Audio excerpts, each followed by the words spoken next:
Happy Tuesday afternoon, everyone. It's Kenneth Lang here. Yeah, Jeff and I was actually thinking we were just kind of enjoying before. We could do a Tuesday afternoon by the Moody Blues. I don't think anyone would listen to us speak or sing, but it would be really cool. We're both characters. Go what? Yeah, exactly. Um, Jeff and I have wanted to talk for the really longest time, and you've been all over the place. I've been all over the place. And the topic we wanted to, I think, talk about today was a lot of the mistakes that job seekers make. And I got to tell you, I've seen a lot of them.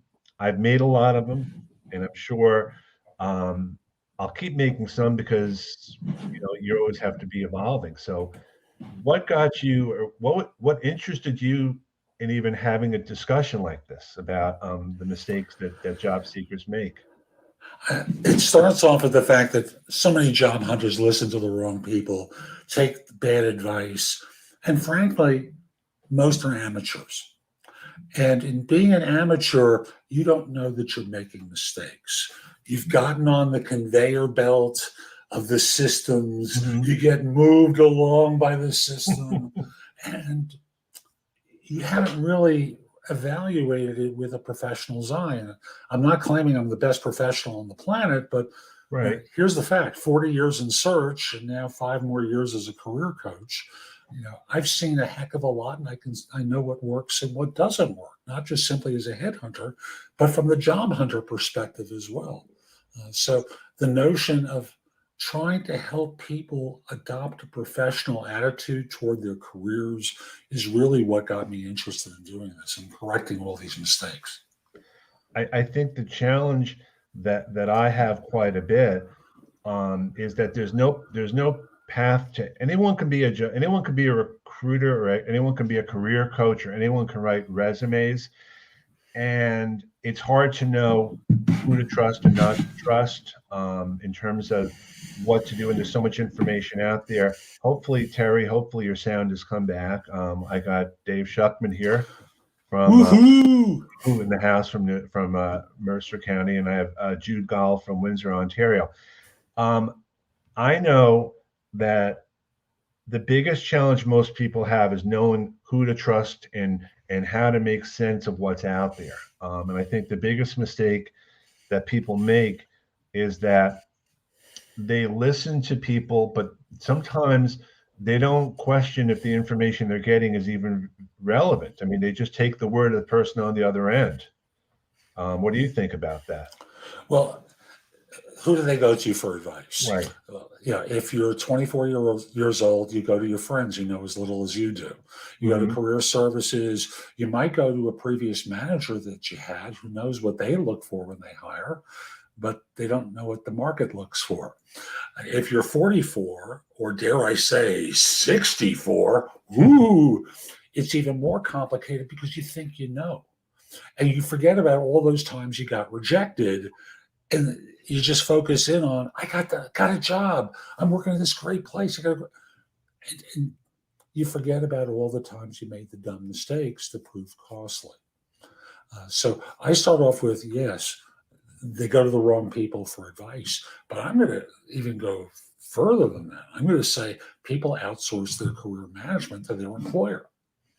And thus, they trust their employer to look out for their interests, and then they wind up in bad situations that force them to need to look. And along the way, they forgot about the importance of owning their career. They forgot about the importance of staying in contact with their connections, let alone networking, to get to new people. And the result winds up being that, people lurch from job search to job search and wonder why there's no one there to help them. I think the more you know as a job seeker about the process, the easier it is to maybe not make peace with it, but understand it. I think the biggest mistake that a lot of job seekers make is that they don't do a lot of the work that's involved to get the job. It's not as simple as just sending a resume or applying online. It's building relationships, and that's something which is something I've tried to do. I know you have as well. And I understand the job hunter side of this, which is, I'm busy doing my job. And, I just saw this ad and I've got a resume, so I'm just going to send it in. And they do nothing to tailor the resume to the job and then wonder why they don't get a response. And there's just millions of mistakes like this. The broken watch is right twice a day.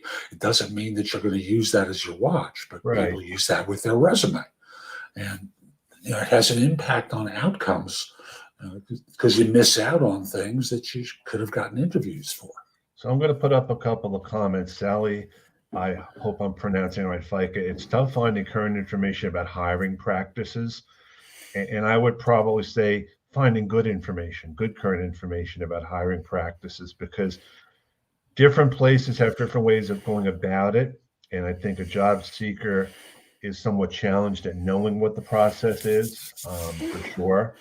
And I know David, and this is a very true thing.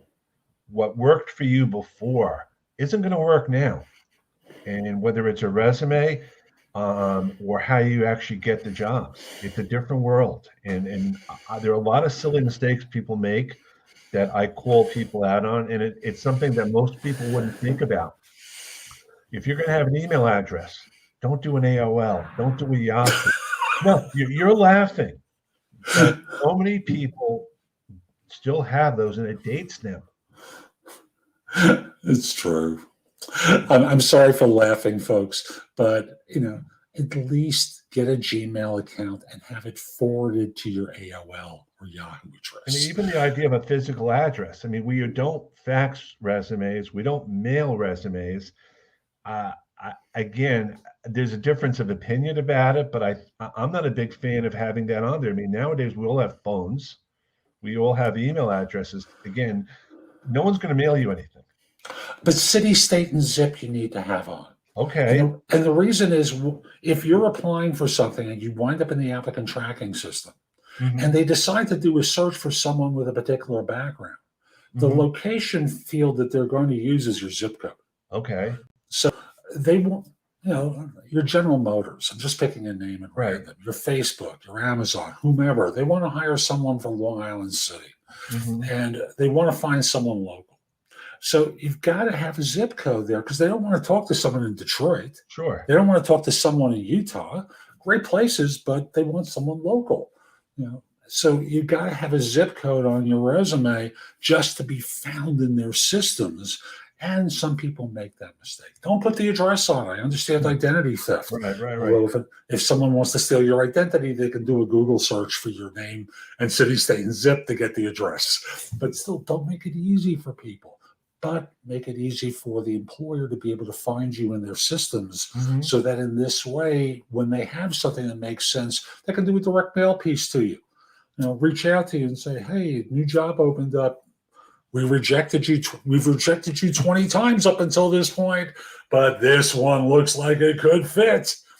So the question that came up, how do you feel about, as a job seeker, looking at a review for Indeed and Glassdoor to find out about a company's culture? Or do you think most of them there are just people that are venting and have nothing good to say? I mean, again, I'm just wondering from what impact you think that might have.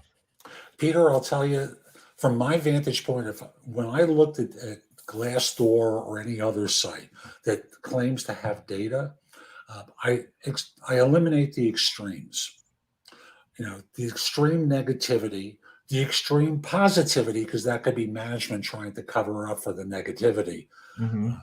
And I look for the textured comments between the two that suggest that this is someone who has some reasonable thought that I can pay attention to. So eliminate the extremes and you'll probably get something useful. So what are some of the other mistakes that you would think about? I mean, besides obvious things like an email address and maybe words on a resume like experienced or multitasker or something like that. God, multitasker. Ooh. Let me start off with one that people hate to hear because I'm going to make them do work. Every great athlete in the world practices, and every great entertainer in the world rehearses. And job hunters go on interviews, and the first time the words ever come out of their mouth, or at the interview when they wonder why they didn't get the job. You need to practice your answers to predictable questions. You need to have your stories nailed down based upon the information that you believe you have about the job. Watch this one. And you need to make sure that that job description is accurate at the beginning of the interview. So that way you can talk about what you've done that matters to them and not just talk about what you've done. When I talk to HR people, because I've got a YouTube channel at JobSearchTV.com and a podcast called No BS Job Search Advice Radio, I've interviewed HR people for these shows. And I've said job descriptions are 80% accurate. And most of them will laugh and go, if we're lucky, they're 80% accurate. So they're running an ad, and I understand why it's not accurate because of the way that they're constructed. And I can get to that in a minute, but you guys think it's an accurate description of what they're looking for, and it isn't. It isn't. So, normally in the typical interview, you wait until the very end to say, "Oh, you want questions from me? Tell me about the job." And it's too late to do anything with that information because they've already made a decision. I also think that a lot of people that interview are not good interviewers. I think because I've interviewed people. I think I know what I'm doing, but a couple of times I was thrown into an interview at the last minute by my manager. I had not even looked at the resume. Lord knows I'm not even sure why I was there, but the job seeker on the other side doesn't know that. They just assume here's a person who's really has their act together. And I think sometimes we give too much credit to people that are hiring. Not so much recruiters, but hiring. Hiring managers are rarely trained on how to interview. So in your case, when you got brought in last minute, your manager was busy, had something else to do. So they said, Ken, talk to this person for me, okay? And tell me what you think. Because they were buying 15, 20 minutes of time because they had something else that they had to do last minute. And that's the normal scenario. Unprepared people who haven't even been guided very often about what to interview for, how they want this person interviewed for, and what they want them evaluated for. That's talking about the job. We're replacing Jerry. We're replacing Jenny, replacing Ramon, Ramesh, whomever. And based upon what you know about those people's jobs, you're asked to interview, and that's not necessarily what they want. So for you as a job hunter, you have to find out what they're really looking for at the beginning of the interview so that right away you can connect the dots for them. As soon as they ask you, tell me about yourself and what you've been doing professionally or walk me through your background, you want to be connecting the dots for them and not just talking about what you've done, because they don't care about a lot of that stuff. They just care about what they need. Well, it's the old what's in it for me. Your history is your history. It shows you've worked, it shows you've done stuff, but what is that background going to do for me who's hiring you if I have a different need? Right. If you have a different need, I'm talking about the wrong thing. Trapdoor opens up, chair falls backward, you're in there with the alligators. And the interview's really, even if they're sitting there pretending to listen to you, it's really over. I also know that there are times in an interview, and I found this out after I got hired somewhere, that it was a good cop, bad cop thing. There was 3 good cops and 1 bad cop, and the bad cop was in there just to kind of throw me off, and it was intentional. I found out later on that this was a bad cop, and we, once I passed the muster, it was better. But again, knowing that when you go in, they're going to try to trip you up when you do things, and you can't be rattled by that. You just try to make it a conversation as much as possible. I just think I think a lot of it is the narrative right now. I get so tired of hearing a lot of the narratives that are out there. Job seekers can definitely take control of things. I think hiring managers are their own worst enemy, but we have to make sure that we don't make the mistakes that have been we've been told all the time, and there's got to be other mistakes as well that we have to lets job seekers know they should not be doing. And there's so many of them. You know, not spending any time on LinkedIn, not updating your profile when you've accomplished something significant, being rude to recruiters. I know everyone hates recruiters and with good reason, but they're an easy gateway to opportunities. And frankly, the person who gets ahead isn't always the smartest. They don't always work the hardest. And those are great qualities to have, but it isn't necessarily what gets you ahead. People get ahead by being alert to opportunity. And you want to interview the recruiter. I mean, I've asked recruiters, what is your relationship with the company? Are you a main vendor? I mean, have you placed people before? Are you preferred? Because it helps me whether they know whether they're going to be honest or not. I can't be sure, but I want to kind of interview them as much as possible. And this may be a shock, folks, but just like you, just like the hiring manager, recruiters lie. They exaggerate their experience, just like you do, just like hiring managers do when they're trying to bring you on board. Like LinkedIn had this thing recently where they're talking about how people are continuously interviewing and people are jumping quickly from one job to another as though there's a crime in this.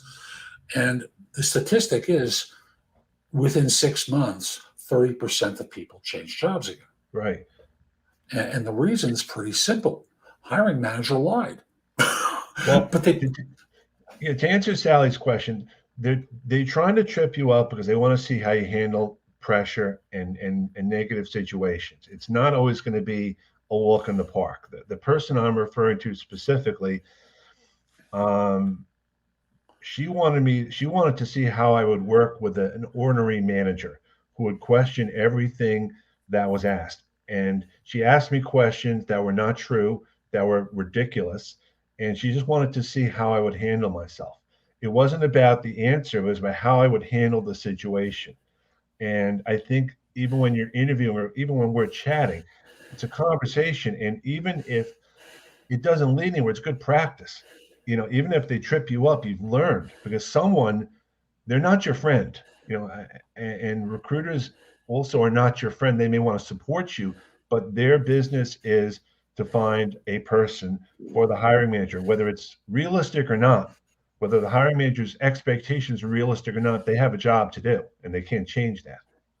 And you're not paying them, so they don't work for you. And in the trip up situation, the easiest way I tell people to deal with stress interviews, especially if there's a watcher or two in the room observing while this person's trying to be difficult. I tell folks the easiest way to deal with that is as you answer questions, you put a small smile on your face, a twinkle in your eyes to make it seem like this is no big deal. And when they try and squeeze you harder, the smile gets even bigger because what you're doing is drawing them in. Especially like a couple of times, someone will call, the cell phone will go off and they'll have a call. And the first time it happened, I was really upset. But I found out later on through talking to people that these are the things that they do to trip you up. How are you going to handle something like this? Are you going to just kind of let it slide off your back, or are you going to get upset like you're disrespecting me? And you don't know sometimes what the method is, but it's part of the process. There's so many little things. Like years ago at one of the banks, one of the tricks used to be, I'm going to illustrate this, the interviewer would be talking to you, and he'd turn around and start, and it was always a he'd turn around and start looking out the window, turning his back to you, and they just want to see whether you got annoyed at them. There used to be a time where people smoked, and they would pull the ashtray close to them so you didn't have access to it. Anything designed to make you a little uncomfortable, keeping you waiting for a long period of time. We used to do things in person, as we will again at some point later this year, early part of next, at some point in the future. Keeping you waiting is another trick that firms use to try and see whether they can throw you off your game and how you recover.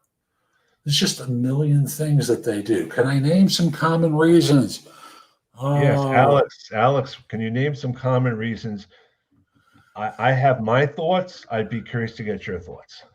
So the number one thing is, of course, they never practice for the interview.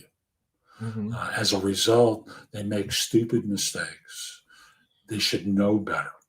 They may be well qualified based upon the job description, but the job description isn't accurate. Uh, when firms hire, competence is only one thing they look for: self-confidence, character, chemistry, maybe a little bit of charisma, because charismatic people tend to always do better than non-charismatics. That you seem to care is another thing. And one that I added recently is that your ability to connect with them as a person helps to have you improve. All of which adds up to they trust the person sitting opposite them. Trust is the major thing that differentiates one person from another. And unfortunately, too many people recite facts and don't do enough to create a human interaction that allows people to perform. Your conversation with the interviewer should be fluid. That's the connection. Don't give a long list of accomplishments without context. If the phone rings, just resume the conversation. Absolutely true. Yeah, I think one of the things that was a fault of mine is I spent so much time getting nervous and worrying and overthinking what I was going to say and do, and then I realized at some point, the more I did, the more stressed out I got. That's not to say I wasn't a little bit nervous talking to someone, but I just felt confident in my ability because I had prepared, and I wasn't going to let a little thing slip me up. But it takes a while to get there, and it's common. It's human nature to be concerned about stuff and bad things because you're out of control. And the challenge is like Michelle said, you want to make it a conversation, a fluid conversation, as much as possible because it's just two people talking. You're interviewing them as much as they're interviewing you. And in that conversation, sometimes you have a bad person on the other side of the desk or the video camera who can't carry their weight. And they act stiff, robotic, making it hard to connect. And that should be irrelevant to you. They could be an analytic personality type, and that becomes a signal that you have to conduct yourself in a particular way, perhaps different than you might normally. And it's data to file away in your decision making as to whether or not you feel comfortable working for this person or working for this organization. I don't presume to know whether I'll use Michelle as because she was the most recent person you popped up on the screen, whether she has an analytic personality or more fluid. And she'd be more comfortable with that kind of person. But whatever it is, there's behavioral cues that people give in the course of the interview that are useful for you in making a decision between one opportunity and another. So one mistake, and I don't know that I agree or not, but one thing that has been brought up is if you're going to be hiring, if you're going to be interviewing with someone, do you connect with them on LinkedIn before the interview? Or even after? I mean, again, and I'm curious to get your thoughts on that. I don't think it really matters anymore. Doing it before, it's not like you're going to get anything from that.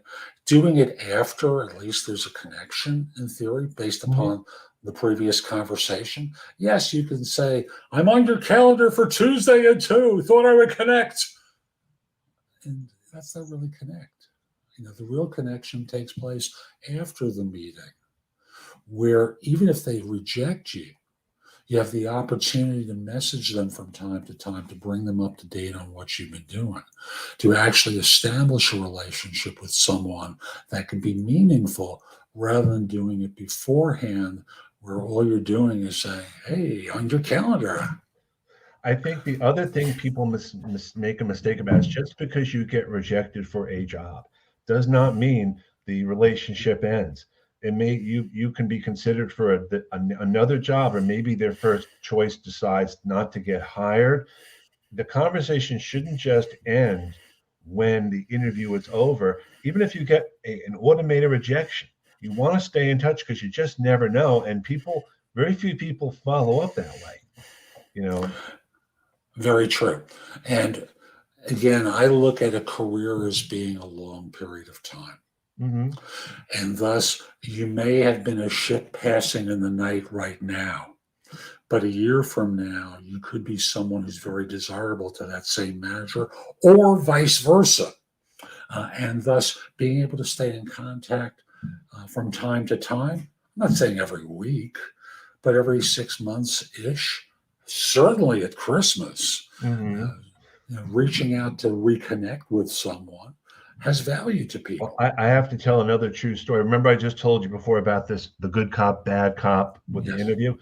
Well, the bad cop lost her job and reached out to me for help.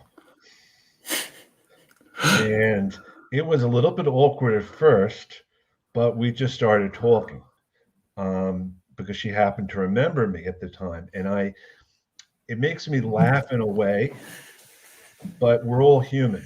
And what I found out later on, and it wasn't fair to me, is that there were issues going on at that place. You never know the whole story. And I talk about being empathetic all the time for that reason, because you just don't know the backstory. That's why following up is so important. Following up is so important. And it looks like you're looking at a question coming from someone. Yeah, I am David Schuckman. I was rejected by an employer in late 1999, but got hired for another role in that company in 2000. Stayed with them for 12 years. Bingo. Yeah, I mean, and I got rejected from a company that I got hired at 6 years after because I applied again. I mean, it happens. I made reference earlier to how employers lie. Everyone is lying. There are three jokes in the recruiting business. Joke number one is, how can you tell a job applicant is lying to you? And the answer is, their lips are moving. How can you tell an institutional customer is lying to you? Guess what? Their lips are moving. And of course, how can you tell a recruiter is lying to you? Yes, you knew the answer. Because everyone's posturing for advantage. And for me, it took me a while to figure out that employers are exaggerating opportunities. When it came to me, that I never had one of my clients ever say to me, Jeff, I've got a problem here. I just took over this group, and I've got 25 people reporting to me who are imbeciles. And my predecessor got fired, and so did hers. I need to hire someone to save my butt. They all put on happy smile button faces and talk about a great opportunity with a terrific team of people. Have I mentioned we're like family around here? And of course, it's the family that are in the holiday movies that want to strangle one another. But they never tell you that. Nor do they ever tell you what happened to the last three people who sat at the same desk they're going to ask you to sit. Well, that brings up a good question. One of the things I always ask when I'm interviewed is this a new position or are you filling an old position? Because sometimes that gives me insight. I mean, if they're hiring someone who's been there before for the same job, it's different than if it's a new position because it gives me different questions to ask. When it's a replacement position and you ask them, what happened to my predecessor? Exactly. Most of the time they'll say, well, they got a better opportunity to join another firm. But no one asks the follow-up question, what made it a better opportunity? Yeah. Because one thing I know from most of you is unless you're actively looking for a job, most of you were buff recruiters. So what made it a better opportunity that this time they listened, went on the 4 interviews, took the offer, and got the heck out of it. So you have to always ask the follow-up question, and you can do that with the team as well, because I presume you're going to interview not just simply with a manager, but with people on staff as well. I know one of the challenges I've had over the years is try to get hiring managers engaged in conversations like this. And it's not a coincidence that they don't want to. Of course. Whether it's on LinkedIn or a conversation like this. Of course they don't want to do this because they got to admit that they don't know what they're doing, that they lose people, they've got turnover. The turnover can be pretty high. And especially in times like this when they have to face the idea that, hey, we've got a big 5% raise coming for you. That's up from 2 the previous years. But inflation's at 8.5%, which means you have to make 11 just to break even because government takes a cut. Which is, by the way, one of the other things most of you don't do. You don't pay attention to inflation now and work taxes into the number. So when they talk about the 10% raise, well, they're talking about something that's a little less than break even in the Northeast and in different parts of the country. I also think people need to really rethink where they apply, because everyone applies to the large companies they've heard of, but if you go to the smaller companies, companies that are local, you may have a better chance. And then the follow-up question I get to that is, where do you find the small companies? Everyone talks about it. So I say right off the bat, subscribe to business newsletters, go online, read articles about it, do some research. The information is out there. You really want to do as much research as possible for anything. Vendors are very good for that. Mm-hmm. People who provide services, accountants, like mid-sized accounting firms, reaching out to them and talking to the partners and saying, look, you may have a client that's looking for someone like me. I want to forward a resume to you. Just keep it. One of the owners may say something to you, refer me at that point. And if you're in technology, there are any number of software vendors who sell the product that you may be using, and you talk to the vendor sales rep, and often they're willing to provide a referral to one of their other clients. One thing I also started to suggest to people who complain about the automated the tracking systems, go to one of their seminars. Go to an iSIMS or a Taleo seminar on just to learn how the product works. I mean, you may not be able to get specific insights into the company, but you get an idea of what they do. It's like doing some reverse interviewing. I do that a lot with LinkedIn automation tools. I go to sessions. I want to know how they automate, so I know what not to do. And sometimes, it's funny, but it's true. You learn some of the practices, and it gives you a chance to ask questions. Job seekers don't go to enough sessions that are really not meant for them. You can go to a recruiter session. You can go to a LinkedIn recruiters event. You can go anywhere and be there. They're not checking an ID at the door. I have an interview coming up in the next 2-3 weeks with someone who owns an ATS firm. Okay. And he talks about how the service works, what they want to see in it, where they want to see it in the document, and the programming that firms can do to their data dictionary that allows them to see, to identify people. And I'll just simply say, if you don't use the same language as in the job description, you can't assume that the systems will be programmed to identify your term versus the one that was in the job description. No one has time. Mm-hmm. And they also want to see it earlier rather than later. They also want to see it in certain fonts versus others. Yes. On and on and on. Pretend a 6-year-old is reading the resume. Right. Could they recognize it? I got to look at this. Alex, I would never answer to the question, why this vacancy? Now, if this is about, as a hiring manager, not answering the question, why this vacancy, I don't know why. I mean, just because the question's asked, it doesn't mean you have to answer it, but it's a valid question to ask from a job seeker perspective. You don't know why the other person may or may not have left. It may have had nothing to do with anything, but it's a question. And from my vantage point, if I were a job hunter, I'd never take a job there, because you're holding out something from me that I should know that would alleviate any concern I have, because 3 people have sat at that desk in the last 3 years. Why can't I know what the reasons were for someone leaving? Unless you're hiding something from me, in which case you don't trust me. I can't trust you. Well, and that's true. I think that goes to the conversation. You can ask, some questions may seem a bit forward, but okay. Like I said, I'm interviewing you, you're interviewing me.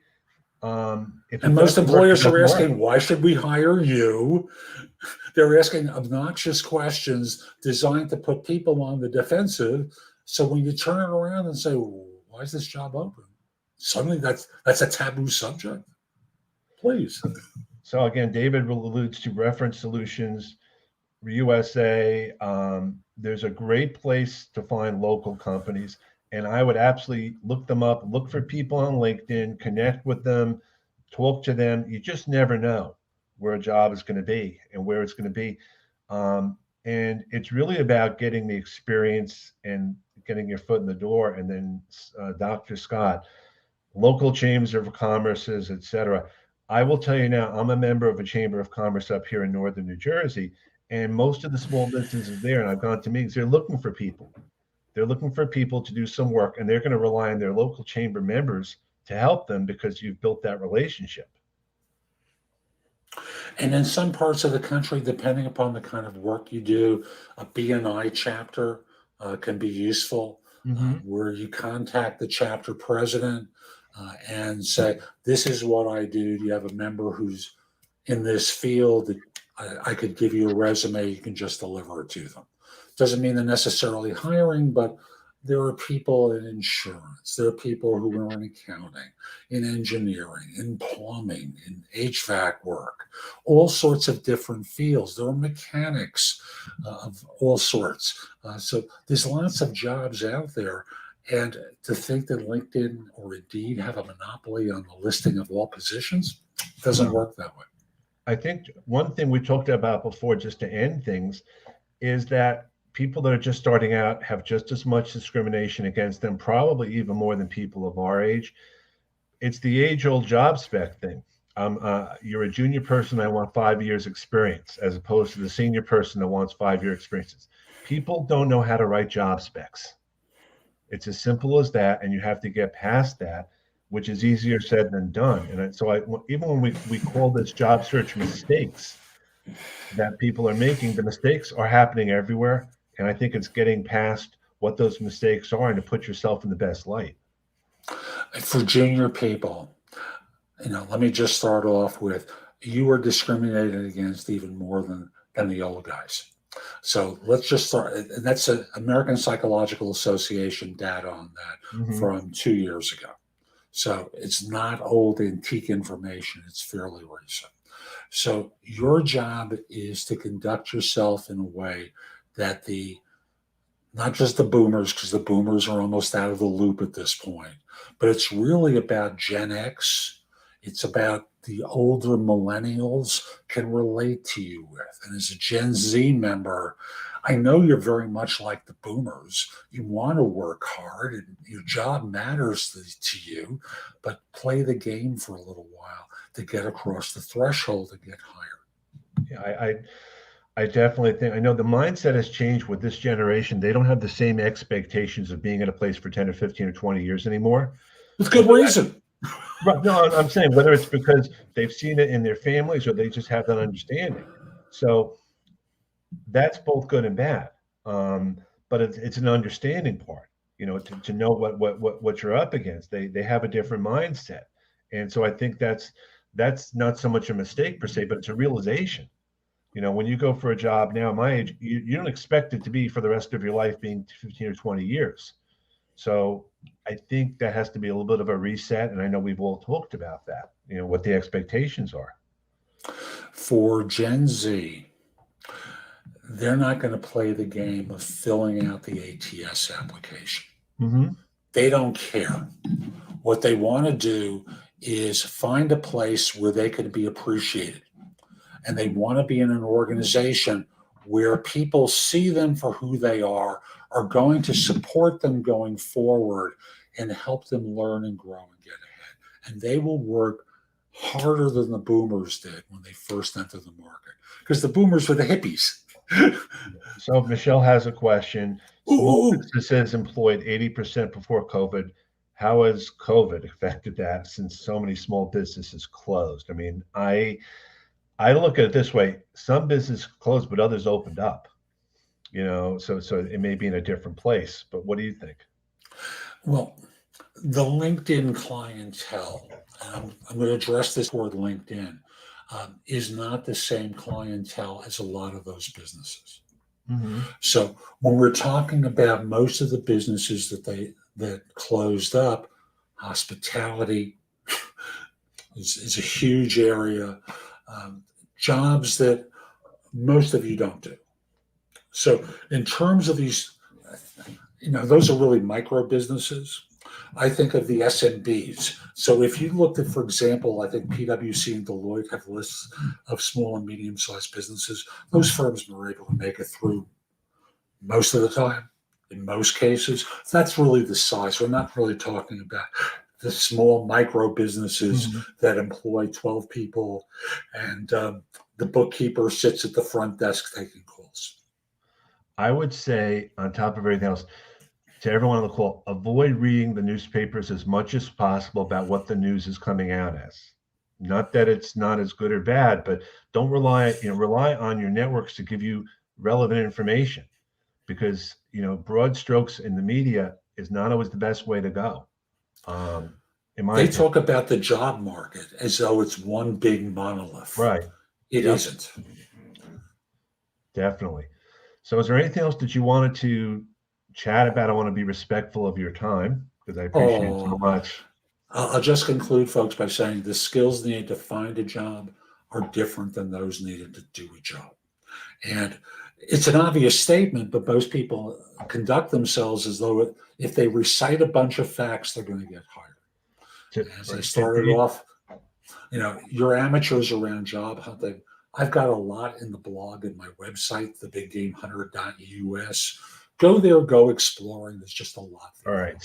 I have to, Cindy, there is some truth to all news that's out there, but when I hear about the unemployment rate being portrayed the way it is, when I hear about the fact that people can't, that there's jobs out there and people can't find people to be hired, it's not as simple as a 30 or 60-second news bite. And I'll give you the thing on the unemployment rate. Yeah. Unless you're collecting unemployment, you don't exist. Right. The closer number is the U6 rate, which is the one includes people looking for work aggressively and people who are underemployed. And I'll also say that when they talk about, hey, we created 200,000 new jobs this month. A job is a job is a job. Doesn't matter if you're working 6 hours a week as an IT support person remotely in Dallas, 12 hours in Chicago, and 15 hours in DC. To the government, that's 3 jobs, but only 1 person. Catch that one. Yeah, I think any advice that we're all giving is based on kind of our knowledge and understanding. I mean, everyone has to kind of do what they think is best in their situation. We are here to help and advise, as everyone else is on this call. And I would recommend everyone after the call, comment, follow up with connect with each other, because that's what this is all about. I want to thank you all very much. Thank you very much, Jeff. I'm actually returning the favor with you tomorrow. So we'll have another great conversation then. Folks, be great. Take care.